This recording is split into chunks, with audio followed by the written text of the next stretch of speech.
welcome back.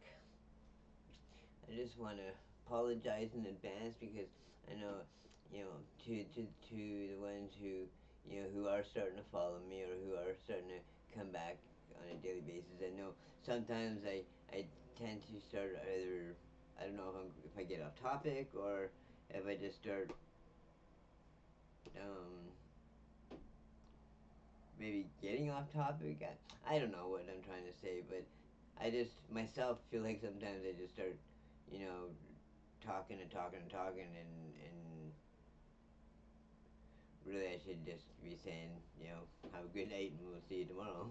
But you know, and the ones who don't mind listening to me kind of yap yap yap, then leave a comment and let me know because I just I want to do a good job at this, and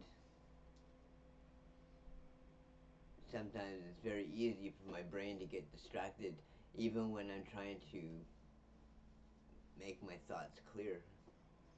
Um, so yeah, November 28th. And anyone who's new, I'm John Clayton. I'm a recovering drug addict and alcoholic, and I've been clean since February 21st, 2021. And anybody who's might be celebrating any clean time today, congratulations, way to go! You made it another day. Good, that's awesome.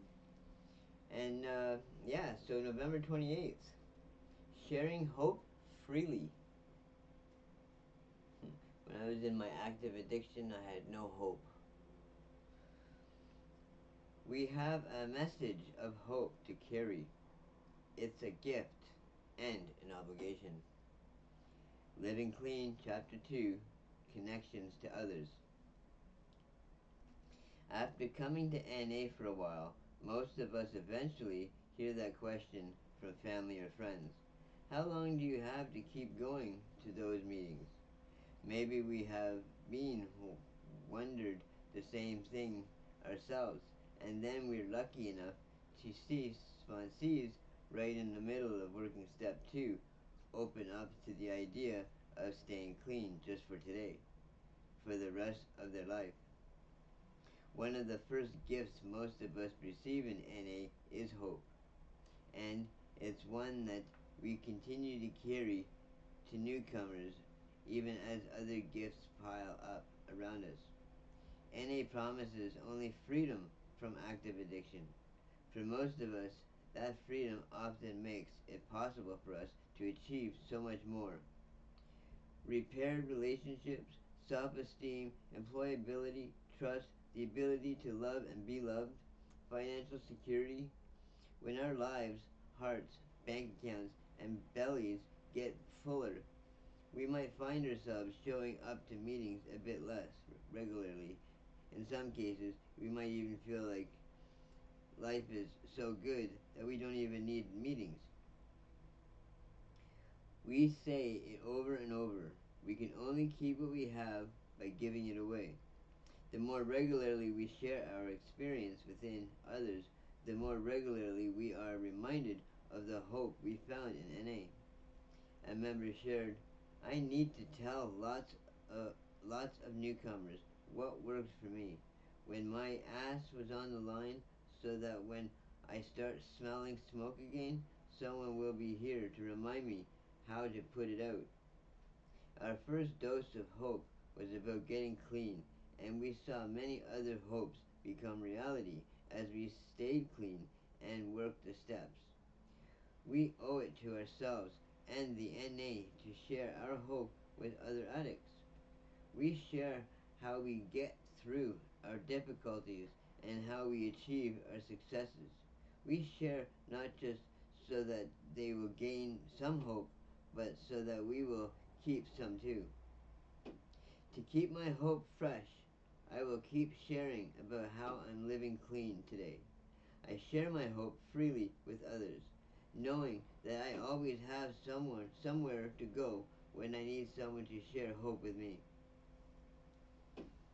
Yeah, hope. That's a good one. That's a big one. And that's huge because without hope, then what is there? Death. And I know for myself, you know, just the fact that, you know, I overdosed 8 times in a year, and the amount of times that I took life for granted, the fact that it's like I was renting the air I was breathing because I obviously didn't care about it. And now, you know, I'm 53 and I look at my life today, and everything that I'm doing to try and better myself and to make things better for whatever kind of a future that I might have left, I'm so lost.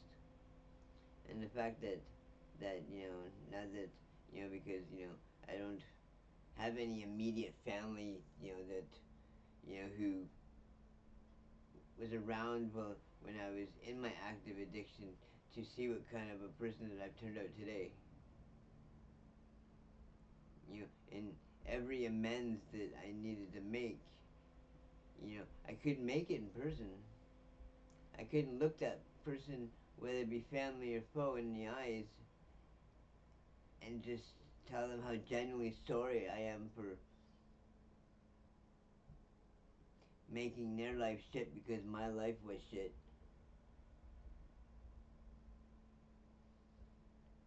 When really they were just doing whatever they needed to do to make their life work, and I was doing whatever I could do to get more dope just to keep everything foggy. And now that I'm 53 and I look back and I know I can't change things, and I gotta stop thinking about that, but it's hard, man, because, you know, I just, if I, if just different things would have went on in my life 20, 30 years ago, I'd be in such a different place today. But you can't dwell on that. I know that. I understand that. I know. I'm not dwelling, but I do think about it. Yeah, so thank you for joining me again today, everybody. You know, I got a lot of hope today, and I hope you do too. So we will see you again real soon.